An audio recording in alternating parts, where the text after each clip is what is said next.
जमीन मकान लेने के खातिर पुत्री दामाद ने रच डाली मां को मारने की साजिश। गुहार के बाद भी आगरा पुलिस ने नहीं की कोई कार्रवाई।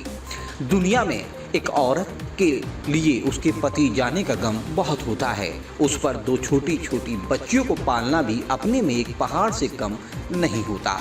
लेकिन अगर वही बच्चे बड़े होकर मां के सर की छत छीनना और मां को जान से मारना चाहें तो इसे आप क्या कहेंगे? ऐसा ही एक मामला आगरा के थाना खेड़ागढ़ क्षेत्र अंतर्गत सामने आया है। यहाँ श्रीमती माया देवी पत्नी स्वर्गीय राम खिलाड़ी ने प्रशासन से गुहार लगाई है कि उसे उसकी बेटी व उसके दामाद से बचाया जाए। पीड़िता ने मीडिया को जानकारी देते हुए बताया कि उसकी दो बेटियां हैं। बड़ी पुत्री की उसने पति की मृत्यु के बाद बड़ी मुश्किल से शादी की। छोटी पुत्री जिसका की नाम सुमन है, उसने अपनी मर्जी से प्रेम विवाह किया। मां ने पुत्री को मर्जी से शादी करने के कारण अखबार में सूचना देकर बेदखल कर दिया। लेकिन शादी के कुछ समय बाद पुत्री अपने पति देवेंद्र के साथ अपनी मां के घर आई और अपने किए पर माफी मांगी। यहीं आपको एक और उदाहरण देखने को मिलता है। दुनिया में सबसे कोमल अगर दिल होता है तो ये माँ का होता है। चाहे माँ कितनी ही नाराज हो जाए, लेकिन माँ का दिल बच्चों के लिए पसीज ही जाता है। माँ ने वही किया, अपनी बेटी को माफ कर दिया।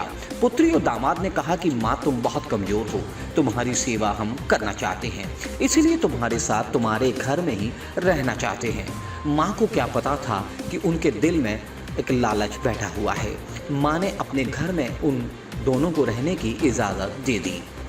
लेकिन धीरे धीरे सुमन व उसके पति देवेंद्र का व्यवहार माया देवी के लिए बदलने लगा। उसके साथ गाली गलौज की जाती, मारपीट की जाती। वह रोजाना शारीरिक व मानसिक उत्पीड़न करने लगे। साथ ही मां की जमीन और मकान पर कब्जा करने की भी कोशिश में ये दोनों लग गए।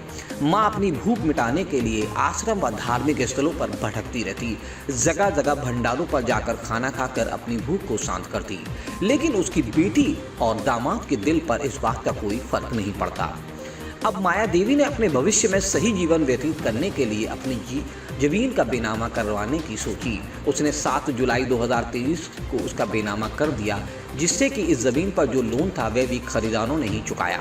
बाकी बचे हुए पैसे माया देवी को दे दिए, जिसकी खबर लगते ही सुमन व उसके पति देवेंद्र को गुस्सा आ गया। उन्होंने मां के साथ गाली गलौज की और मां से पैसे छीनने की कोशिश करने लगे और कहा कि इस पैसे पर हक हमारा है, तुम इस उम्र में इस पैसे का क्या करोगी? मां ने तब नाराज होकर कहा, तुम लोग मुझे जब रोटी तक नहीं दे सकते तो मुझे तो ये करना ही था। अगर मैं मर जाती तो मेरे बाद में तुम ही तो इन सब चीज़ों के हकदार होते। यही शैतानों के दिल में मां को मारने का भी ख्याल आ गया। उन्होंने मां को मारने की साजिश करना शुरू कर दी। मां को जब ये पता चला कि वे जमीन खरीदारों के विरुद्ध भी झूठा मुकदमा दर्ज करवाने की साजिश कर रहे हैं तो माया देवी को अपनी ही जान खतरा सताने लगा। माया देवी ने इस विषय में थाना खेड़ागढ़ में प्रार्थना पत्र दिया, लेकिन जैसा कि अक्सर होता है पुलिस अक्सर लेट आती है, मगर इस मामले में पुलिस आई ही नहीं। आखिरकार अपनी जान की रक्षा के लिए माया देवी ने अब आगरा पुलिस कमिश्नर से फरियाद की है। अब देखना ये होगा कि पुलिस कमिश्नर को प्रार्थना पत्र देने के बाद पुलिस इसमें क्या एक्शन लेती है। अम्मा क्या नाम है, क्या घटना हुई आपके साथ में? माया देवी नाम, जानकी परंपरा हो, जानकी बोल रहे हैं मान देवी। कौन लोग बोल रहे हैं? सत्यप्रकाश, सुमन, देवेंद्र, पुष्पिंदर, कन्हैया, वासुदेव।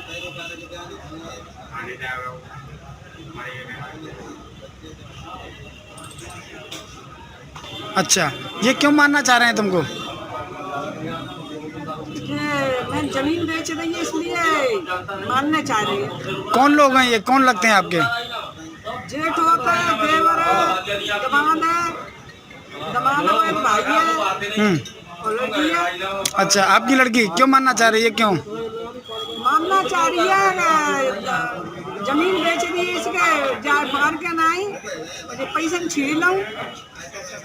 अच्छा, तो आप थाने गई थी इसकी शिकायत लेके? हाँ। तो क्या कहा इंस्पेक्टर साहब ने? ये कही थी जब बयान करे हते तो नहीं मिलेगी कहने बहुत परेशान डोगरी करी थी, मानने डोल रही है। अच्छा। डोगरी नहीं देगी, अच्छा और पैसा बचा कुछ भी करे वो। ठीक है। कोई जरूरत नहीं है। अच्छा जी कहिए। अब क्या चाहती हो?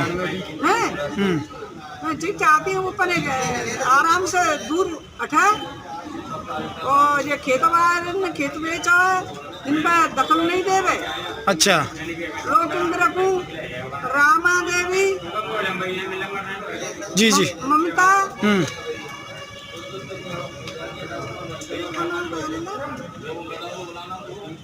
किरण, हाँ जिनको दखल नहीं देवे। अच्छा हाँ तो आप छोड़ दे। आपकी बेटी आपके मकान में जबरदस्ती घुस गई है? हाँ अच्छा आप एसएसपी ऑफिस पे गए थे, कहा था एसएसपी साहब ने? जो गई है तुम निकल जामे से, चौना निकल रही कि मैं ना निकल रही। ने क्या कहा? कलेक्टर एजेंसी के पास गई थी। अच्छा अच्छा क्या सुमन ने अपनी मर्जी से शादी करी थी क्या? हाँ कैसे करी थी? वे भाग क्या करी थी, हाँ वे दखल करी थी। अच्छा हाँ अब निकल रही नहीं है भाई। अच्छा भाग के शादी करी थी भाग के। तो अब क्या कह रही है सुमन? अब जी कह रही है मैं नहीं रहूंगी, अच्छा न जाऊंगी। तो कितने दिन से आप घर से बाहर निकले हो? मैं मुझे होगा 1 साल निकली हो, तो कभी तो रही थी। 10 दिन ना कहूँ, 15 ना कहूँ, 1 महीना कहूँ, ऐसा रहती डोल लगी। अच्छा ठीक अभी पिछाई नहीं छोड़ रहा है। आप घर क्यों नहीं जा रही हो? मेरी जान का खतरा है, गुंडा छोड़ दे मेरे पीछे। चलो ठीक।